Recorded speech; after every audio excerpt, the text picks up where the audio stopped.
listening to Wake Up Hollywood with Nikhil, Korula, and Eddie Pence, right here on LA Talk Radio.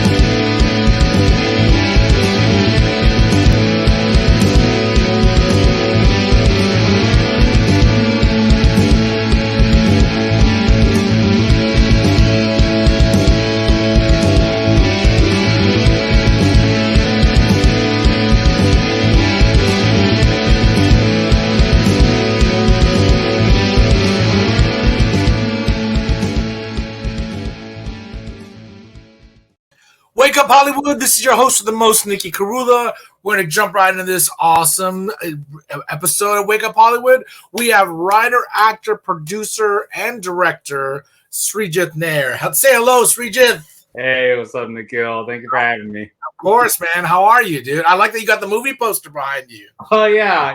It's always a great backdrop for interviews, like having a poster of myself. Hell yeah. You're like, which one are you? Oh, yeah, you're that one. I'm this guy. So you come from the same part of India that I come from. We're both from Kerala. Yeah. So what was the last time you went to Kerala? I have to ask that off the bat. I'm actually about to be going there this April for my cousin's wedding. And then the last time I was there was in 2019.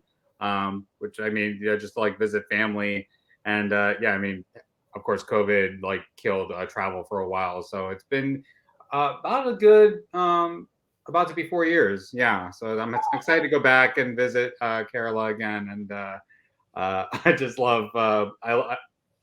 I'm just so grateful about always connecting with more creative Malayalis. So thank you, man. Of course, we're a rare breed, dude. There's only a couple of us. So you grew up in Chicago. Tell me what it was like, kind of like growing up in the environment that, I mean, this is like hearing my own story on some levels because, you know, you grew up as a Malayali, you know, a Southeast Asian, and, you know, growing up in an Indian household, you're kind of taught to do academics and you're kind of like that school is number one. Tell me how you just kind of developed as an artist at a young age to love movies and film. Tell me how that process went down. So, I mean, very much like any traditional South Asian family, like for me, it was always about academics. And I grew up with like my mom, my dad, and my older sister, who is now a pharmacist in Philadelphia. Growing up in Chicago, I mean, you do have that feeling of like being the token Indian in school.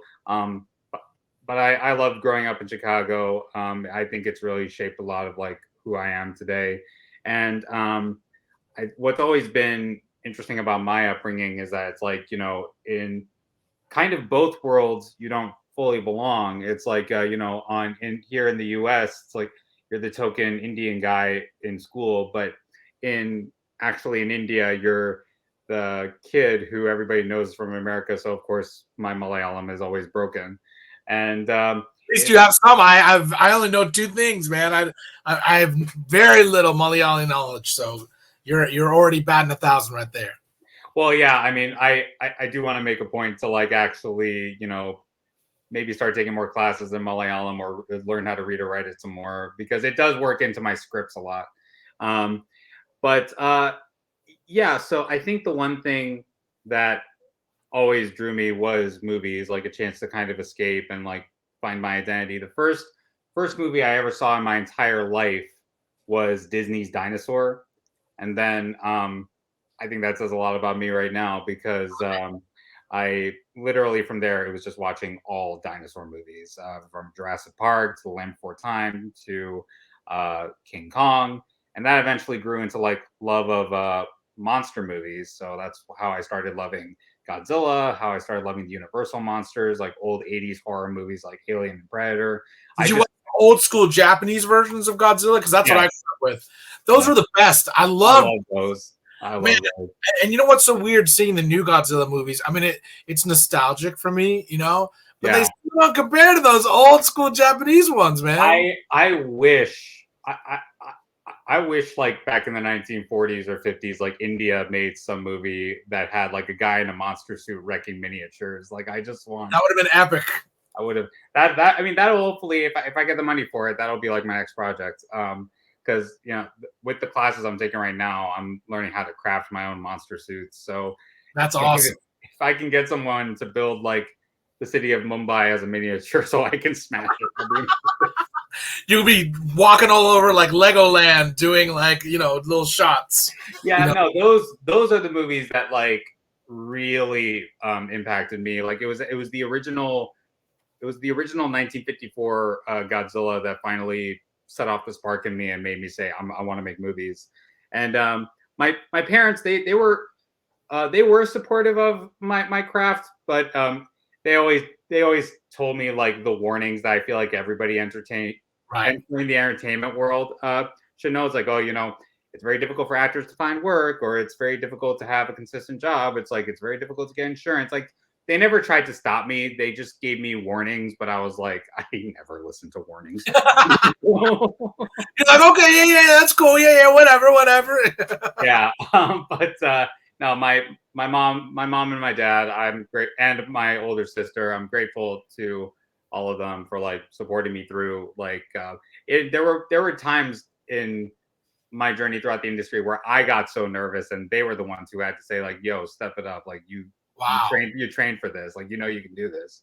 So did you take any like theater classes in high school or anything like that? I was part of the high school choir, and I was always be the first person to sign up for plays. Like we did like in high school, I did like Little Shop of Horrors, and we also did Seussical. And I was always very interested in playing like the monster characters or the non-human characters. Like in Seussical, I played the Grinch, or in Little Shop of Horrors, or in Little Shop of Horrors, I played like the scary dentist. So those are the roles that are always the most fun for me. I love playing the villain. Did you kind of gravitate to a lot of the monsters and things just because it was a complete escape from like reality and life, or was it just like the sci-fi element? What was it about it that drew you to it?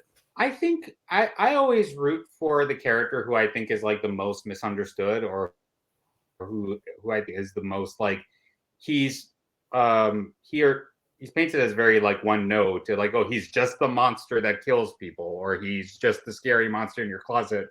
I don't like to think of non-human characters in that sort of one note way. It's like I still want to get into like, what is your backstory? What is your motivation? What is your you like the psychology of it? I like the psychology of monsters, yeah. And it's like I even when watching like Jurassic Park, I like to think about like, what was the T-Rex thinking in this moment, or like what was the motivation to like chase these humans who did nothing to you. And that was always the love of monster movies for me, was that you get character development and actual depth in creatures that are not human, which has always been the motivation for me, because I love watching King Kong and understanding like what his journey is. And even people sometimes laugh at me when I say this. It's like I think Godzilla has been through some real trauma. It's like, yeah, of course, dude.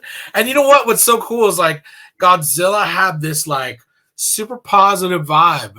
Like even in like the terror ones from the the old Japanese ones, there was like this human. He was always good. Like he was never like a completely evil creature.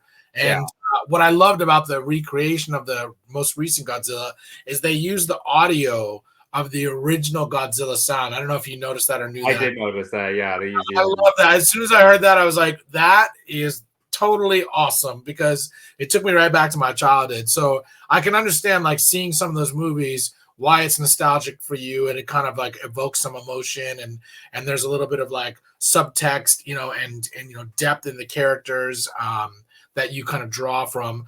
Tell me, of all of the monsters, do you have a number one? Is it King Kong? Is it Godzilla? Do you have like a favorite that is reigns supreme? I don't try to play favorites, honestly. Like it just I'm like, because I recently just watched like Godzilla versus Kong, and everybody's asking me, whose side are you on? It's like, I don't want to pick sides because they're both my heroes. So it's like it's like I don't try to play favorites with anybody. I try to take inspiration from all of them. Like I like they're both. It's like King Kong and Godzilla, or even other classic monsters. Like they've all taught me like their own lessons in their own way. Like if they were real, I would like try to be like. I consider myself like the little protege monster. It's like I want to follow in their footsteps. Like, Well, I mean, what's funny too, it's like I have like Godzilla definitely in the 80s. That was like my monster, my favorite monster, you know.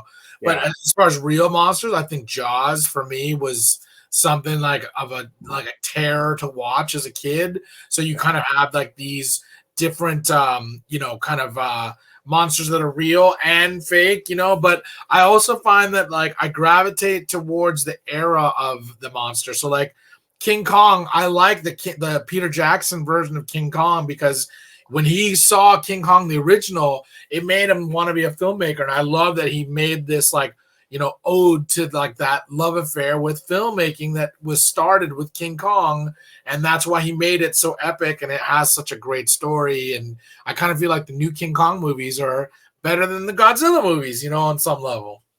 yeah. It's so funny. Like when Peter Jackson said that King Kong was the movie that made him want to make movies, because his version of King Kong was one of the films that made me want to make films. In fact, I don't know if I can zoom in on this, but I do have like collectibles and action figures Awesome. over there of Godzilla. That is awesome, dude. Yeah. Yeah, I regularly collect like Godzilla and King Kong figures. So Yes, so those are your two. Those are the main two. yeah, those are like my two main heroes, and then of course you got like I get into like just like non-human characters like Optimus Prime, or the Universal monsters, or like even like I even get into like, you know, the classic monsters like the Predator or Alien, or Yep. um I love researching classic mythology, like the creatures from Hindu mythology or Greek mythology. Like those are always my main inspirations for me. And so what made you kind of like want to learn how to make the monster costuming? Like how did you kind of take, because usually, you know, you'd probably want to find somebody that does that, but what made it more hands-on for you?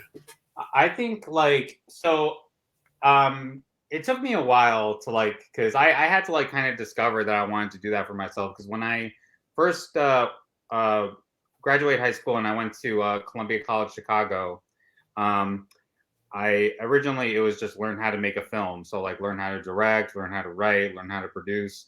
I mean that was really how my first short film, The Color of Me, happened. Where it's like, okay, I've gone through film school, now let me actually make a short film for myself. And then I moved to LA, started working full time for Paramount Plus, and then it was just like, okay, well, where's my career heading right now? And it was shortly after I finished Rajaswar where I had to like hire a bunch of people to make creatures, and then I'm like, I've recently discovered how like over ambitious I am. Like my mind doesn't just focus on one person. Like I literally have like a library of monsters like That's awesome. happening in my head right now. And so it's like, yeah, I can keep spending however much money it is to keep hiring freelancers to do it, or I can just learn how to do it myself, because I'm just so, I've considered myself like very over ambitious and very persistent and very relentless, to the point where it's like I can't contain myself to like one freelancer or a group of freelancers. I gotta just learn how to do this myself. So that's what made me want to learn how to craft it myself. And it's also very much following in the footsteps of more of my heroes, like Ray Harryhausen or Stan Winston, who I'm also like taking classes like at his online school right now. And there really is. I love CGI. Don't get me wrong. I mean, we use CGI for Rajaswar, but there really is just something about using a stop motion creature like they did with King Kong, or using an actor in a suit, that just makes it feel so much more real and Yeah, alive. absolutely. We had Alexei Dimitri, who did a lot of the Mandalorian. He does a lot of the Star Wars like creatures and stuff. And he was talking about his process and how, like, you know, an illustrator or a director will have like an idea of a character, and then it's up to him to kind of like make that character come to life. And it was so cool to see like a comic book, like like a storybook version of the character, and then see how it kind of came to life and how it like little things with lighting and makeup or like coloring or whatever just enhanced it? Are you finding that there are these degrees that make it more real for you versus, real life, just looking at it, and also how it looks on camera? There really is, and I've taken classes with like I've modeled for like makeup designery. I uh, took classes at this studio called Imaginaric. They taught me a lot about clay sculpting and creature sculpting and everything. And there, I had to learn a lot about like what goes into like making a real life creature.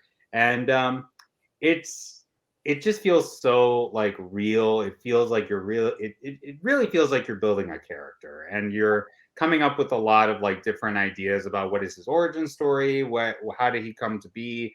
um Even like I have this little Rajasaurus toy right here. That's awesome. Yeah. And it's like, and even when we were designing like this the model for the film, it was like you come up with so many cool ideas as you're like modeling. It's just like, what is the origin story? Well, like why does it act the way that it does? There's so many moments in the film that I love directing where it's just like when I was like really pushing for the animators to be like, hey, really show moments of emotion, like show curiosity, show anger, show like curiosity. And it's just like just trying to attribute all those things to like a non either a dinosaur or a monster or any non-human character. Like it just feels so much more alive and real to me. And I just love doing it. Animals have personality, and Yeah. monsters do too. So like there's a parallel, and when you can kind of see I guess it's the soul, like seeing the soul of a monster is what makes us kind of like understand and bridges the gap a little bit. So I think it's important, and you did that in your film, which I watched today, and you kind of made it like an emotional, we'll talk a little bit more about that in a second. Tell me a little bit about your acting, experience, and like how that's enhanced you as a filmmaker and just also taking on these other projects. Well, it's interesting because the way I started off, like, because when I went to film school, I didn't think I was gonna pursue acting. I thought I was going to pursue more producing, writing, and directing because I have so many stories that I want to tell. And then it's so funny. Like in this is how lack of representation has affected me. Where it's like when I was growing up, of course, like I'm watching movies with dinosaurs and monsters and superheroes where there's little to no brown people. Like Right. yeah, I funny story. I was in India when I saw Jurassic World, and everybody applauded when Irfan Khan showed up, and I was like, yeah, and I was like, wow, it took us this long to have just one Indian guy in a Jurassic Park movie. But the lack of representation like affected me to where it's like, okay, I'm gonna cast all white people in all my projects. But then when I went to film school and I started volunteering for South Asian film festivals, that's when it really did hit me more of like, oh, as a brown person, I do feel like I have a responsibility to like represent myself and people who look like me, and that's how I became a lot um, uh, more of an advocate for like, oh no, we need more brown people in films because it's like, how come only white people get to fight dinosaurs, or how come only white people get to go to space and like fight aliens and such. And when it started, I started realizing I was writing a lot more roles for South Asians. And then I started to realize that a lot of the things I wanted to write, like I actually wanted to play. Like I'm writing a lot of monster characters that I myself want to play. And then that's where it transitioned a lot more into, oh wait, I think I should pursue acting some more now. And um, and before it was always like, oh, I'm gonna like play the villain or something like that because I'm always like, I'm typecasting myself as that creature actor. Right. But but I think it's like because I never fully pursued. I mean, before I never fully pursued that actor's life of like auditioning, and never knowing if you're even going to get called back. Right. So I'm always more of the belief of like making my own opportunities, where it's like, okay, if I can raise the money for it, I'm going to make my own films for say, hey, this is me presenting myself, and this is me presenting my truth about what I want to, uh, uh, both as a writer, as a producer, as a director, and more as an actor now. And I've come to realize like a lot of like my natural kind of instincts, like putting myself in the head of a character and like saying lines. I realized I need to like actually channel that into a lot more, and I wasn't able to fully contain everything I wanted to express just through writing. So it was like, oh, I want to actually play this character now. So that's where it's coming a lot more, where it's like, okay, I really feel like I have a lot to say, and I can't just contain it to like a script. I gotta contain it as a I gotta say it as a character. Right. Um, and it's actually been uh, I wish I had discovered earlier, like during my college days, like really just how therapeutic it is to be an actor, because you really get to like live outside of yourself and like present um, like what one person would call like demons, the other person would call, oh, that's character motivation. So it's like discovering those things within another character, like it was always very intriguing to me, and it always was a nice way to channel like whatever I was thinking at the time, and also to do it with a non-human character too, um, which I don't feel like many South Asian actors like really do. Like I rarely meet other South Asians who are actually interested in like playing monsters. Right. Yeah. So that's something where it's like, okay, this is something very unique that I can like do for myself. So. And did you find that there was a little bit of a challenge, kind of, because you had to shoot where with an animation team of some sort coming up with, okay, this is where it's going to be. Did you kind of have something in place of that, so that you could put something there, so that you could kind of emote a little bit more, or did you just kind of like try to wing it and just see how it would work with the animation team putting a dinosaur there? Well, first things first. I had to like pick locations that where I had to be like, okay, could a dinosaur fit here? Because we looked at all these like different forest preserves that were easy to shoot, but then I said no to some of them because like I don't know how to fit a dinosaur here. Right.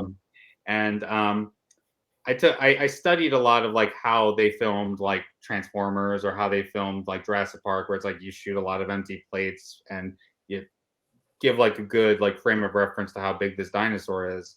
And what made it especially harder was like we started shooting this movie literally in April of 2020, Wow. right when COVID started.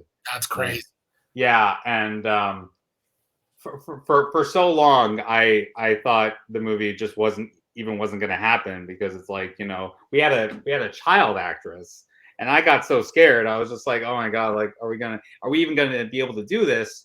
And I came super close to pulling the plug and just being like, hey man, hey guys, I don't know if it's right to do this movie right now. It's like COVID is happening. We got a child actress. Like we don't have a vaccine. We didn't have protocols. And if it wasn't for my whole crew, and Sayonara, who plays my daughter, and her father, who plays Viper Man in the film, like all of them said like, yo, Sreejith, we all put in this work.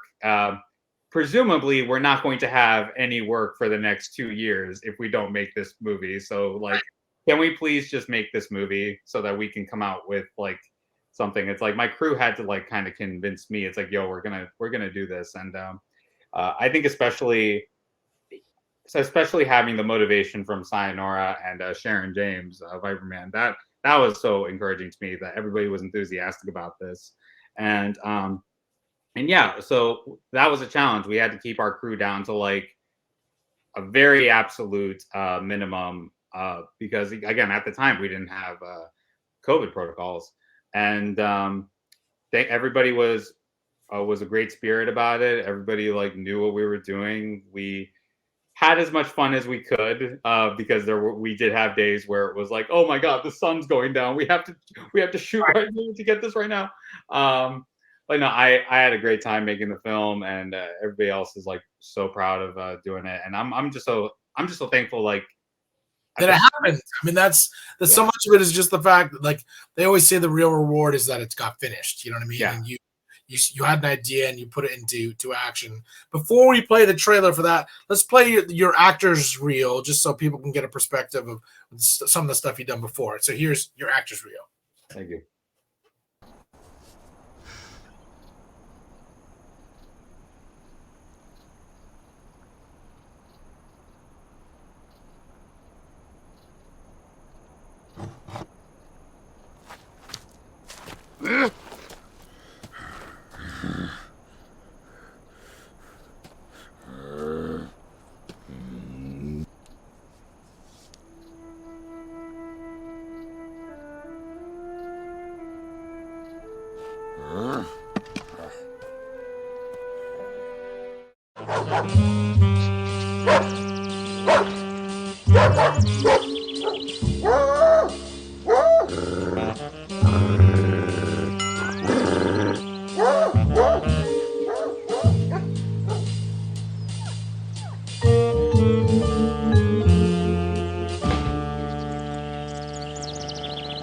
And I know I can't do anything for you except apologize. Well, there's actually one thing.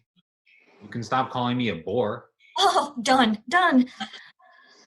For the record, I said the marriage deal was a bore, not you. And I will not say, it's not you, it's me, even though that is the honest truth. Okay. All right, look, I gotta go. Good luck. Thanks. You too. Hey, I hope. Hey, it's okay. Okay.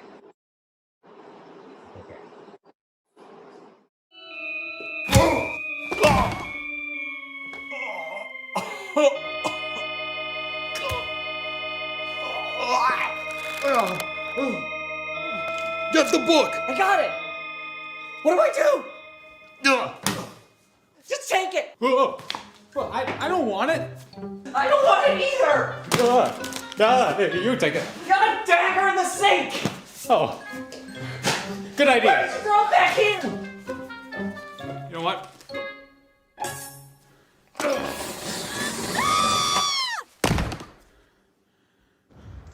Okay. So let's never mess with a cursed book ever again, even when we're intoxicated. Deal? Deal. Good. Glad that that's over with. Yep. Want some? No, I'm good. How about you, Ricky?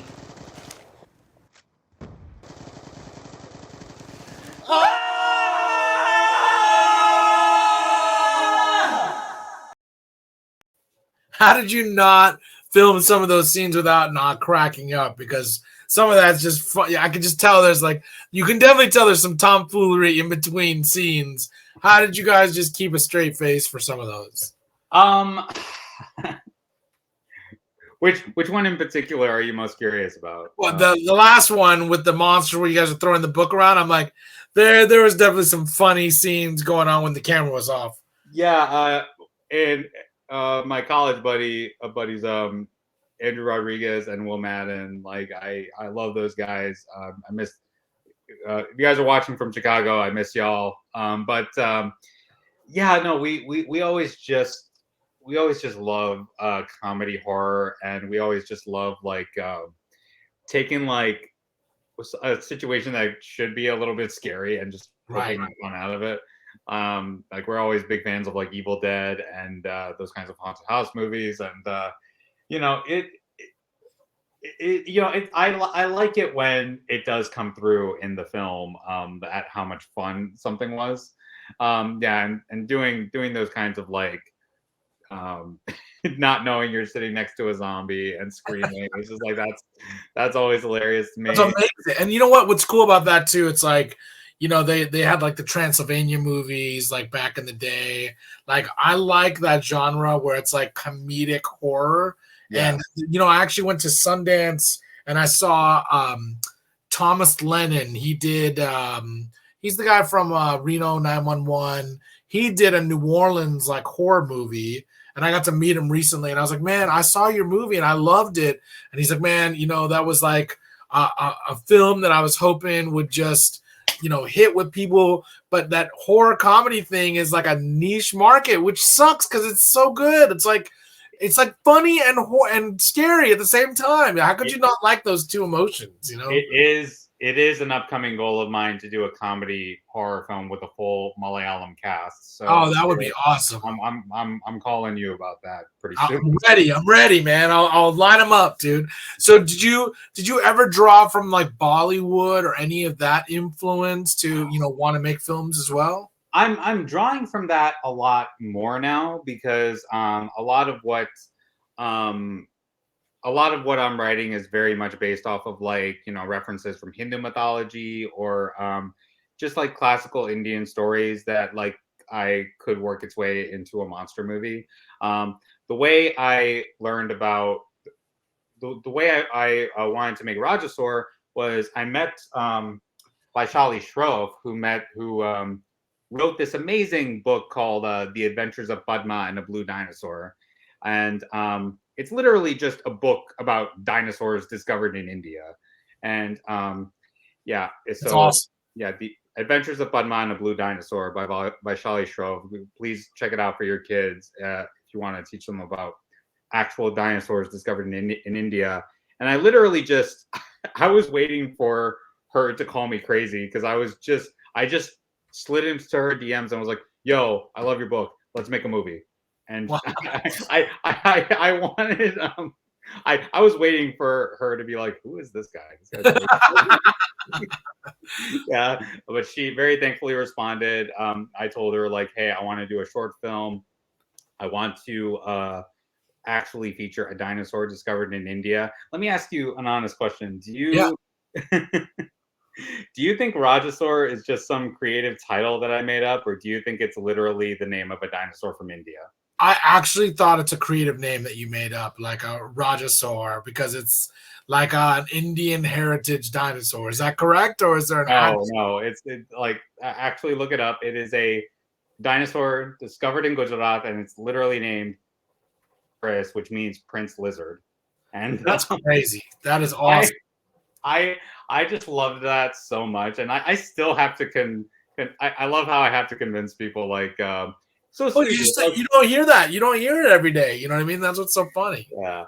I recently got like a Rajasaurus toy like for my niece's birthday because it's just like like I love T-Rex, but it's just like come on, y'all, I want some dinosaur representation.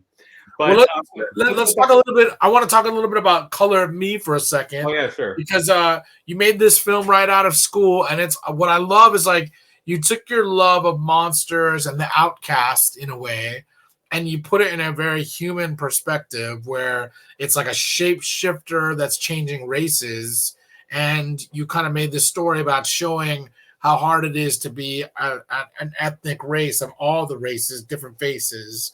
How did you kind of come up with this project, and tell me what was kind of like the narrative that made it was compelling for you to be a part of it?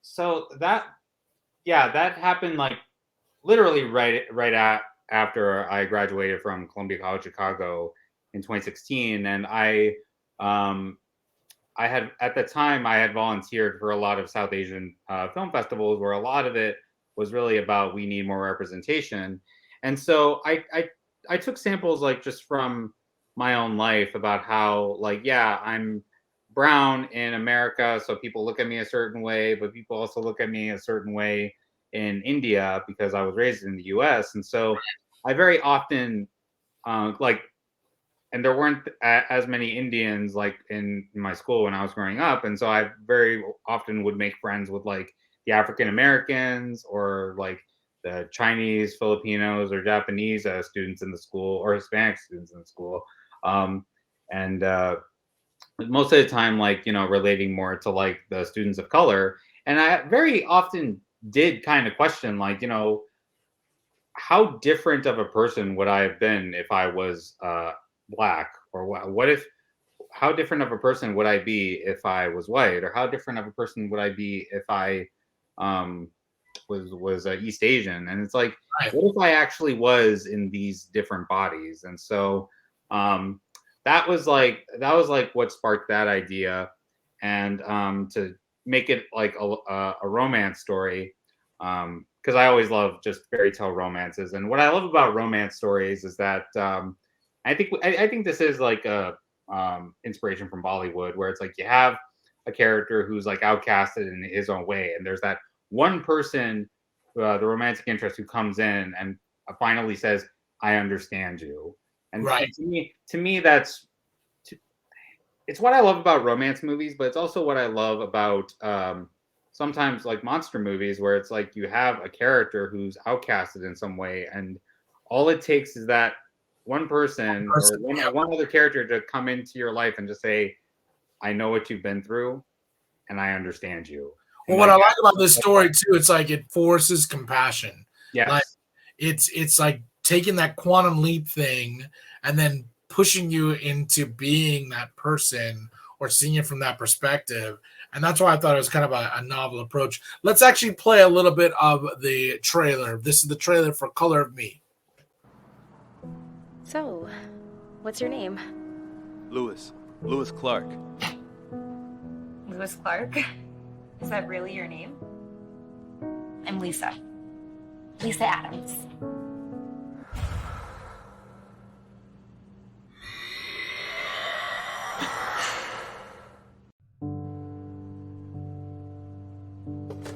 Wait! Don't freak out! Just please don't freak out! Did your skin just change colors? Yes. I have this condition where I turn into other races. You turn into other races? I actually think it's sort of cool. Really? Hey, wait, Lisa. I'm off tomorrow. Would you like to hang out? Are you trying to ask me out? Come on. No one knows about your condition except me. Okay, fine. I'll see you here tomorrow at noon. Hey, Lewis. Lisa? You're Mexican today? Well, it looks good on you. So, what's it like to be Mexican? I'm not really Mexican, I just look like I am. So that's why you had your face like a Sith Lord? Because you playing it safe? I have to wear this scarf to protect myself. You can't hide from racism, Lisa. It's a part of life. Maybe your life, but not mine. Why did you adopt a black kid?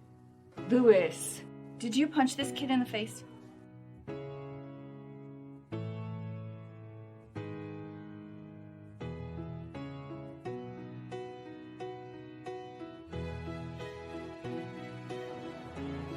Thank God I'm white again. What's so bad about being black? Because I'm not black, and I don't want to be. And I see today, I hope just fade away, but I will make it better.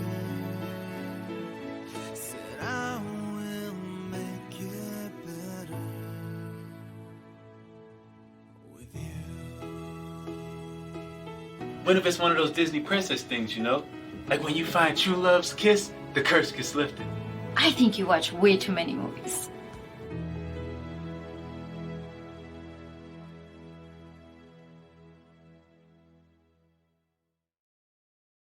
Very cool. It was cool that you got all these different characters to kind of like resemble the same person. How did you kind of find the right characters so that everybody would kind of resemble each other, but also be vastly different in how you were kind of trying to convey the message?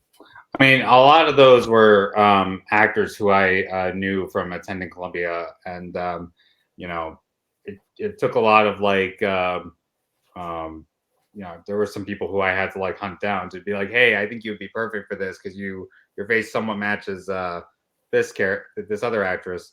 It was a challenge, yeah, to try to direct 5 different actresses to act as one person, but that was a challenge I wanted to take for myself, and so. Yeah, I mean, wow, it's been like years since I just watched that trailer, and that's the great thing about art. It's like a time capsule, so it's like you go back to it. You must have been you just finished school when you made this, is that right? Yeah, so what that process school, like? Yeah. Tell me, you get out of school and this is your first scope, and it's like a very delicate subject matter. You know, it's like not something that you would think you'd want to jump in for your first film. Tell me what made it compelling for you, just drawing from your own experiences, but also trying to show other audiences what it likes to be of a different, ethnicity. Yeah, I mean, I think it really just kind of came from like, you know, a lot of like myself was put into these two characters where it's like the character of Lewis played by one of my best friends, Terrell Pierce, who's an amazing actor. He What I channeled into like the character of Lewis was the idea that he's outcasted, but he channels it into a way that like he wants to be creative. He doesn't like let his the fact that he's different like beat him down. Right. He wants to channel it into something positive where it's like the character of Lisa is on the more negative side where she's like forced to be colors that she doesn't want to be. And so she channels it into like, I just want to be a white person because that feels the most safe. I don't want to be anything else. Right. And I think I really wanted to dive into a lot of themes about, why do I have to fit into this because of my skin color? And I think it says a lot about like, what I channel into my work now, where it's just like, you know what, I don't care if like nobody sees brown people in a movie about fighting dinosaurs. I'm just making my own dinosaur movie. Like, or nobody sees brown people as superheroes, or nobody sees brown people as like in sci-fi, fantasy, or horror films. And I'm just like, you know what? I'm not. There are people who, and I've met actors like this who are very much like, we're brown people, Sreejith. We belong in the box, and that's it. And I'm like, I don't believe in that. Yeah, Like, I'm an Indian doing rock and roll, so it's like I yeah. definitely subscribe to that because I feel like stories are stories, and you probably have that outlook because you grew up here and didn't feel, because I grew up in the same way where it was like I didn't really connect with the Indians from India when I would go there. Yeah. And here I'm already an outsider with culture and trying to like, make my way to kind of fit the mold. It's just part of like growing up, being a first generation kid, like, so I think it's, you draw upon these like really cool themes to kind of bridge that gap, which most people kind of don't understand and take for granted. I think that's when I was reading about this movie on your bio, I was like, we need to showcase this because it's a really cool theme and it's a cool way that you kind of convey the message, and also you do it in a way. I mean, I've seen where the African American girl's like, because I don't want to be black, and she's saying that to a black guy. It's like, wow, that's a very poignant moment for race relations on some level, just to see, oh, this is what people go through. So was it therapeutic to write something like that? Was it challenging also to kind of like direct and convey what you were writing with the message and the actors and the ensemble? Tell me a little bit about that process. It was therapeutic because I got to like express my story to a whole bunch of actors who like didn't really understand my story. When I say my story, I mean like my personal story, and I think it was just so different from what everybody's used to. It's like, oh, I'm playing a woman who changes her skin, who changes skin colors. Like, this is different. I want to try this, and it was a nice challenge for me as a director too. I'm sorry, I lost track of the question. No, I was just saying, like, was it hard for you to kind of like convey the message of what you wrote with how you shot and how you got, like, you know what I mean? Like, because there's one thing to write the message and then see it played out. It's like a different, way of editing. So did you kind of change things? Like, did lines kind of feel like they were forced, or did you kind of see like it all came to life and it was able to kind of find its place? It came to life. Most of it did come to life a lot in the way that I imagined it, and I definitely learned a lot from this movie too about like when you're writing, like not everything needs to be said, it just needs to be visual, and I had to learn a lot of that through like the editing process because there were a lot of like I this is something I've taught myself as a writer now of like let the themes speak for himself. You don't have to like fully spell it out for the audience. If I were I have often wondered about re-exploring the concept of the color of me again, and what I would do differently this time. And it I'm very happy with all the festival reception that it got and like how clearly everybody understood the message. We even won from the Vegas Black Film Festival the best original concept. Oh, that's cool. Yeah, which I'm just like, wow, that's that felt very. That was the best award I felt like I could get for that film. Yeah, it's validating for sure. Yeah, from a black film festival, no less. Wow. Yeah, and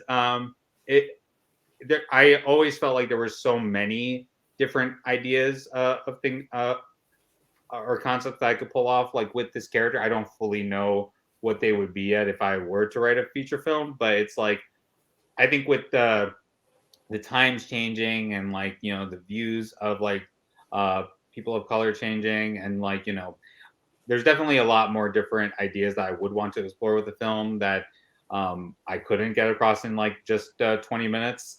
That for what I was able to pull off in like 20 minutes, I'm like extremely proud of it and like the reception it got. And it's funny re-explaining that now. I'm actually more motivated again to like want to re-explore that in a feature film. So, well, I mean, it just touches on some really timely things, and what I like too, it's like with Rajasor, it's like you take this mythological kind of experience of an Indian dinosaur living in ancient India, and there's a parallel between these stories. That's what I like, because there's like a through line between both. Tell me a little bit, like when you made that jump from Colored Me to Rajasor, was it intentional to make that kind of like a color-coded, message in the same way with a beast and a human, or did you just kind of like make it and realize it later, like, oh, this kind of has a parallel for the same reasons in a lot of the same ways? I love that you noticed that, because even for me, it's like I don't even know if I fully noticed that.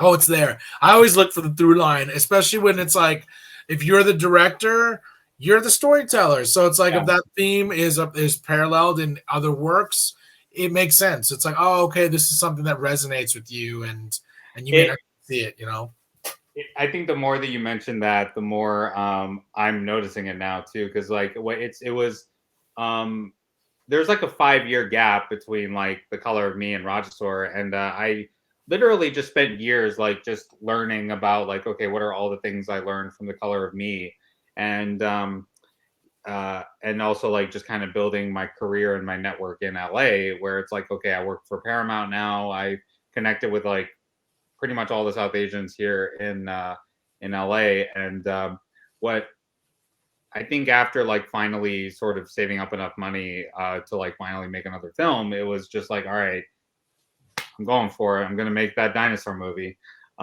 It's like I feel crazy as hell, but I'm gonna do it. So, and Vaishali was an amazing writing partner on this, and she was actually the one who it really encouraged me and said like, you got to make this marketable for like children, and that's how the idea of like, oh, I have a daughter in this film.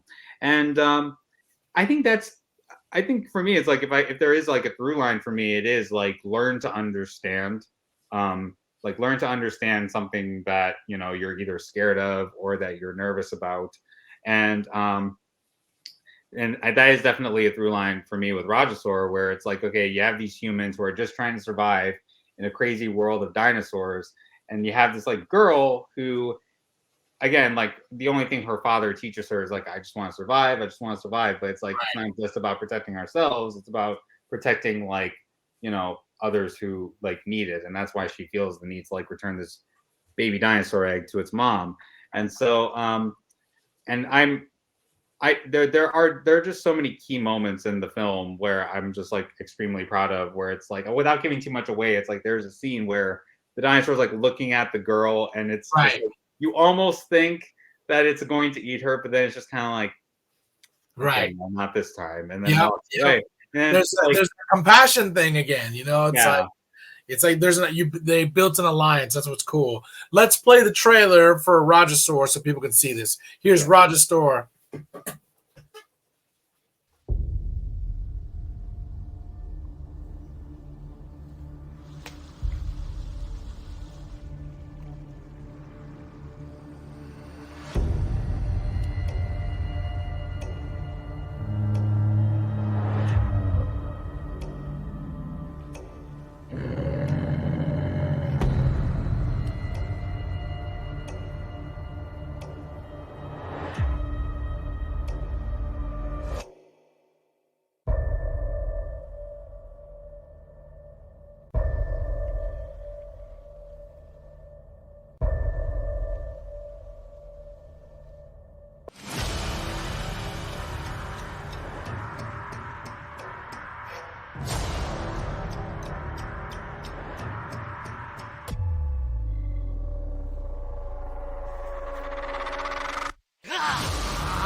Rajasaur.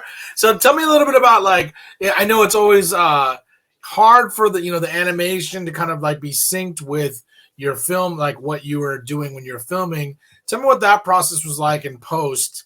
Like you've got this animation dinosaur. Are they just kind of like placing it? Are you telling them, it needs to be higher up? This foot needs to be here. Tell me how you were able to direct the animation part of this process. Well, yeah, because that really was like the thing that would make or break this film. First of all, it took an entire year just to like even come up with a good 3D model of a Rajasaurus, because I hired this company called Akash Productions. They're this VFX company based in Calcutta to like just make a 3D Rajasaurus model. Right. And I had back and forth conversations with the VFX artist and Vaishali, and Vaishali had conversations with paleontologists because she knew them from writing her book.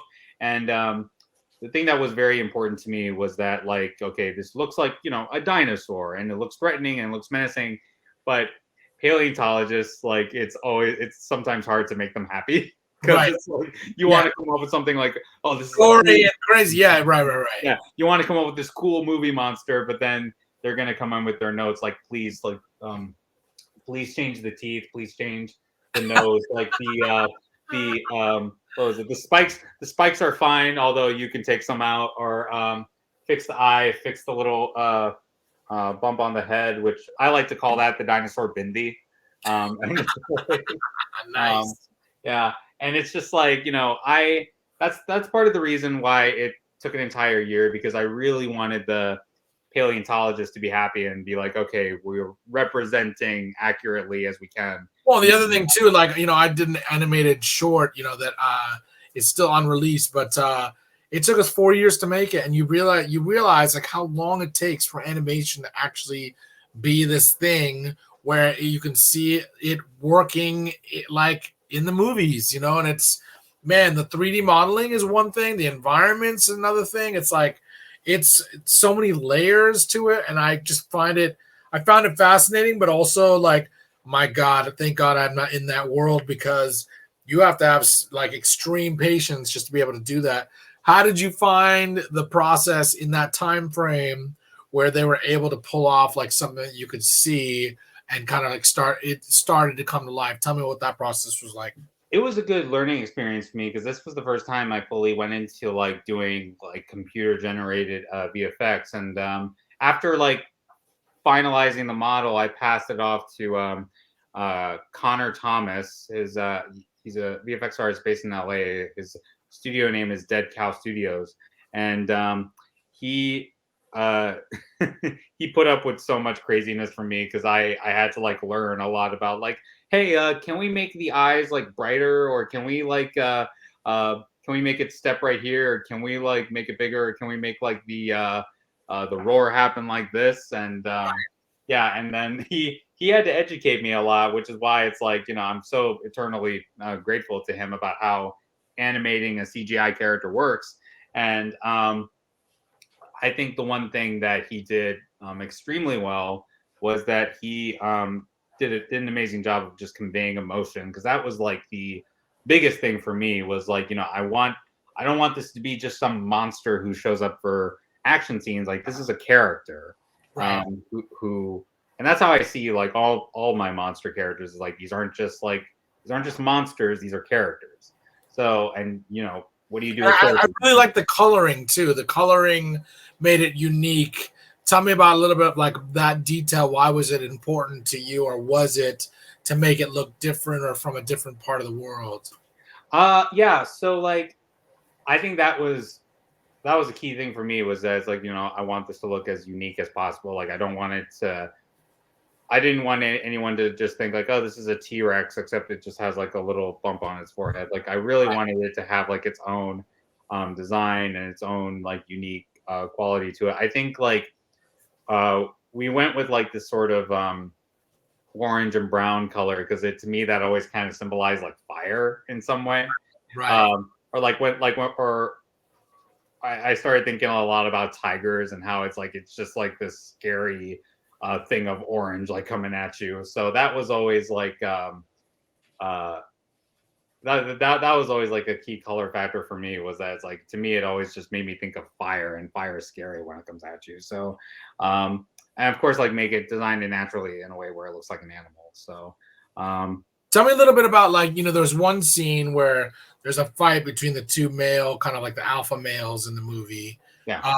And there's like this green fog, or like this fog that's being spit. Is that like something from the folklore of the ancient, heritage, kind of consuming these dinosaur eggs to have powers? Is that where that came from?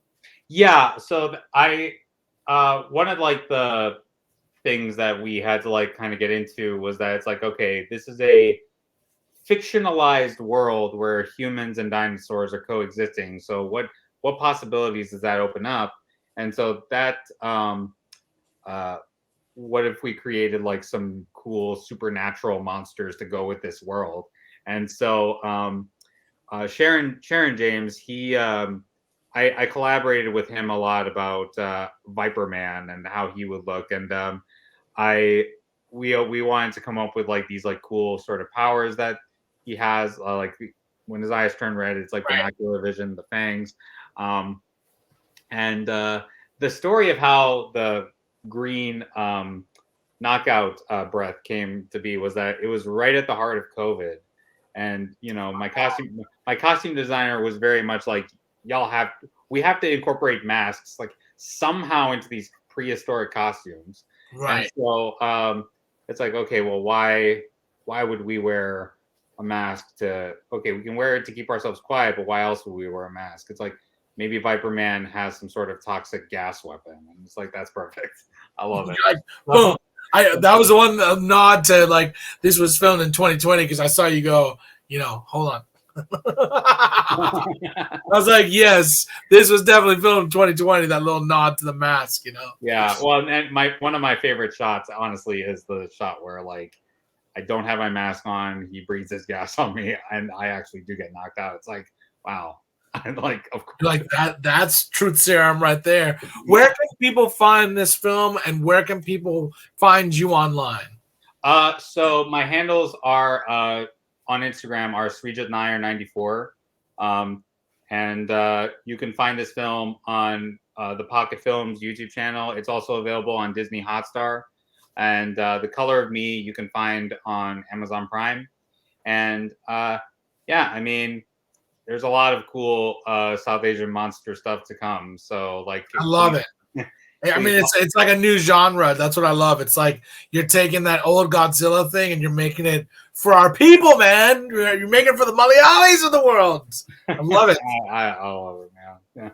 Well, Sreejith, thank you so much for being a guest on Wake Up Hollywood. I appreciate you, and I want you to keep making movies. And if you ever need an extra, I'm your guy, dude. I'm your guy. If you ever need a monster eating an extra, right here, dude. I'm that guy, dude. Thank you, man. Thank you. I love it. Thank you. Well, good luck with the movie. Good luck with future movies. And on behalf of myself and Sreejith and Sam, we'll see you guys next week. Take care of each other. Take care of yourselves. Peace and love, everybody. Thank you.